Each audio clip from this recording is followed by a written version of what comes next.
Assalamualaikum warahmatullahi wabarakatuh. Alhamdulillahilladzi syayyada biman haji dinihi arkana syari'atil gharra wa saddada bi ahkamihi furu'al hanifiyatis samha. Ahmaduhu subhanahu ala ma 'allama wa ashkuruhu ala ma hada wa qawwama. Wa asyhadu an la ilaha illallah wahdahu la syarikalah al-malikul haqqul mubin.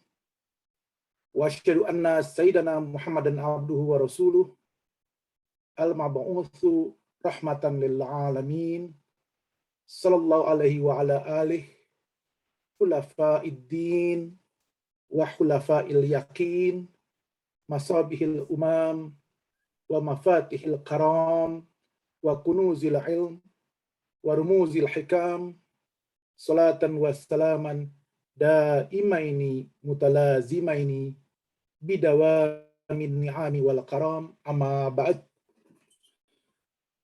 Bapak Wakil Presiden, para masyayikh, para habaib, para alim ulama, para kiai dan bunyai, Wakil Ketua MPR, Gubernur Jawa Timur, Gubernur Maluku Utara, pimpinan Yayasan IIKI, dan para wakil rektor, dekan, direktur, pasca, kaprodi, ketua lembaga, pengasuh pesantren Tahasus IIKI, keluarga besar Profesor Abdul Wahab Abdul Muhaimin dan almarhumah Profesor Dr. Huzaimah, Adinda Dr. Syarif Hidayatullah, para guru besar, dosen, dan guru kami semua yang tak bisa disebutkan satu persatu, tanpa mengurangi rasa hormat dan takzim kami, alumni dan mahasiswi IIKI Jakarta yang sama-sama kita banggakan. Saya hanya ingin menambahkan apa yang sudah disampaikan oleh para tokoh kita mengenai Ibunda Huzaimah Perianggo. Pertama, secara sosiologis, perjalanan intelektual Profesor Huzaimah ini sangat menarik dan sebenarnya mendebarkan. Tidak mudah menjadi seorang Huzaimah. Beliau dari Sulawesi, bukan dari Pulau Jawa. Meskipun orang tuanya seorang alim, tapi beliau bukan anak kiai pesantren besar di Pulau Jawa. Beliau dalam tradisi Islam di Indonesia, seorang tokoh itu bukan hanya harus punya sanad keilmuan, tapi juga harus punya nasab. Tapi dengan ilmunya, semua orang menghormati Ibu Huzaimah.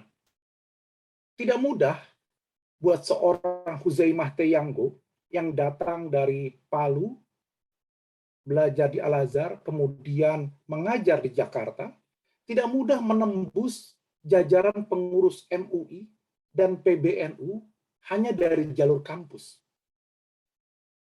Biasanya, membangun karir itu dari jalur pesantren atau aktivis organisasi, seperti Pak Sekjen PP Muhammadiyah kita. Masuk ke jajaran PBNU atau MUI, itu bukan semata-mata karena Bu Huzaimah itu perempuan. Jadi karena tidak ada perempuan, hanya harus mengisi jatah posisi perempuan, ya sudahlah kita masukkan. Tidak demikian. Tapi karena memang seorang Huzaimah Perianggo dihormati ilmu dan kiprahnya, seperti Sri Kandi MUI lainnya seperti Ibu Zakia dan Ibu Tuti Alawiyah. Saya sempat membaca tulisan dari Kakanda Prof. Amani Lubis mengenai 3 Sri Kandi di MUI. Bahkan Prof. Huzaimah masuk di jajaran Suriah PBNU sebagai Akwan. Ini saja sebuah catatan yang luar biasa. Jadi sekali lagi, tidak mudah untuk menjadi seorang Huzaimah Perianggo. Yang kedua, apakah seorang perempuan untuk sukses itu harus bersikap tegas seperti laki-laki? Banyak yang mengatakan bahwa seorang perempuan itu bisa sukses kalau dia bersikap judes, gagah, atau lebih laki dari laki-laki. Ternyata Ibu Huzaimah tidak demikian. Pribadi beliau menyenangkan, beliau tidak harus bersikap laki-lakian, judes atau gagah, saya sempat mengecek kepada alumni angkatan saya, apakah ada yang pernah jengkel, diajar oleh Bu Huzaimah, atau pernah dirugikan haknya oleh beliau. Mereka mengatakan tidak ada.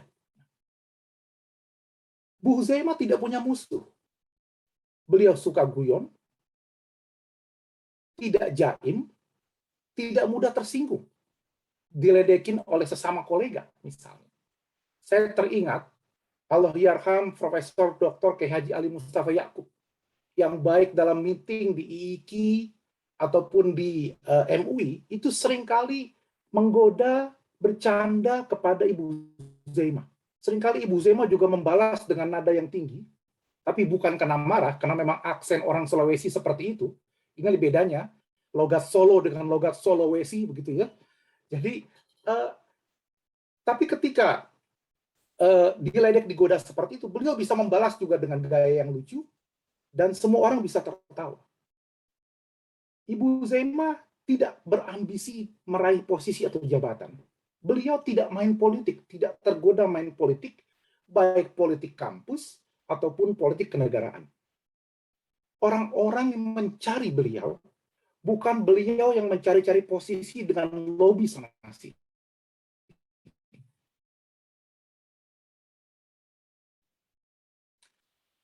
Yang ketiga, beliau ini lulusan Al-Azhar, bukan lulusan Barat.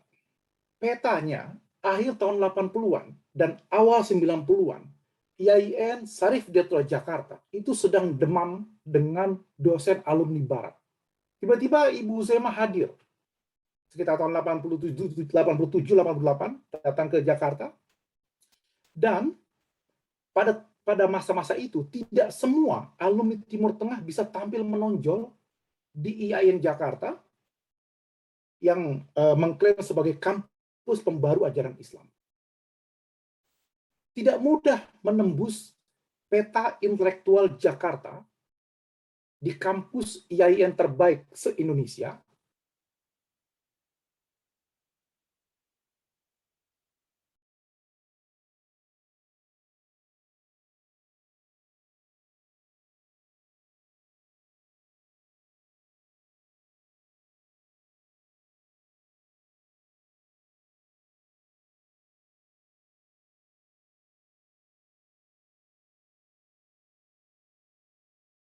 Persis ketika sama dengan uslub kitab kuning yang dalam satu halaman hanya ada satu titik.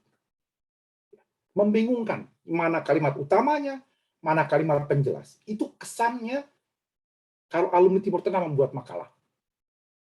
Tentu tidak semua, tapi itu kesan yang ada. Tapi ternyata Ibu Huzaimah cepat beradaptasi dengan sistem pendidikan dan pengajaran di IAIN. Beliau tegas dalam keilmuan, tapi cukup fleksibel dalam sikap.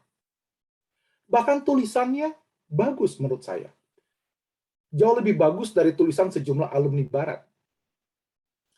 Ibu Zaimah bukan lulusan IAIN Jakarta, tapi beliau mampu mengajar dan membimbing di tingkat pasca. Dan muridnya sudah bertebaran kemana-mana. Banyak sekali para tokoh yang menjadi muridnya. Sehingga beliau itu tidak pernah minder kalau bertemu di forum, seminar, ya, ataupun workshop dengan para intelektual alumni Barat. Beliau percaya diri karena ilmunya sudah pada level mumpuni.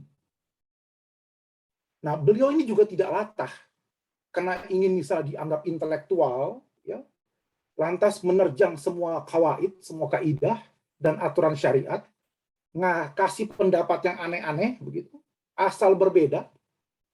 Tidak. Beliau ini jangan coba-coba berdebat dengan beliau kalau tidak punya rujukan, tidak bisa menghadirkan ibarat dari kitab kuning, tidak punya cantolan ke pendapat mazhab yang ada, pasti akan dihajar habis oleh beliau. Karena keilmuan beliau begitu mumpuni. Dan beliau diposisikan sebagai penjaga tradisi fikih. Padahal, seperti saya bilang tadi, di akhir 80-an dan di awal 90-an itu sedang demam pembaruan di kampus IAIN Jakarta. Tapi beliau diposisikan sebagai penjaga tradisi fikih dan semua orang respect dengan posisi beliau itu. Tidak ada seorang pun yang berusaha mengubah Ibu Huzaimah pandangan-pandangannya, karena beliau setiap berpikir, setiap berpendapat dan menulis makalah punya landasan ilmiah yang tegas. Nah, untuk adik-adik mahasiswi Institut Ilmu Al-Quran, dari 3 poin yang saya sampaikan mengenai Ibu Profesor Huzaimah, kuncinya adalah penguasaan ilmu yang mumpuni. Sehingga timbul kepercayaan diri yang kuat, dan bisa berkiprah serta laku di mana-mana. Penguasaan ilmu yang mumpuni. Plus pribadi yang menyenangkan dan percaya diri, tapi tidak sombong apalagi ambisius. Cari kawan sebanyak-banyaknya, tidak usah cari musuh, buat semua orang mencari Anda, bukan Anda yang mencari-cari jabatan, dan dimanapun Anda berkiprah, emas tetaplah emas. Itulah teladan yang ditinggalkan Profesor Huzaimah untuk kita semua. Saya kira demikian yang bisa saya sampaikan. Terima kasih, karena memang sudah midnight lewat di Melbourne. Semoga sehat semua.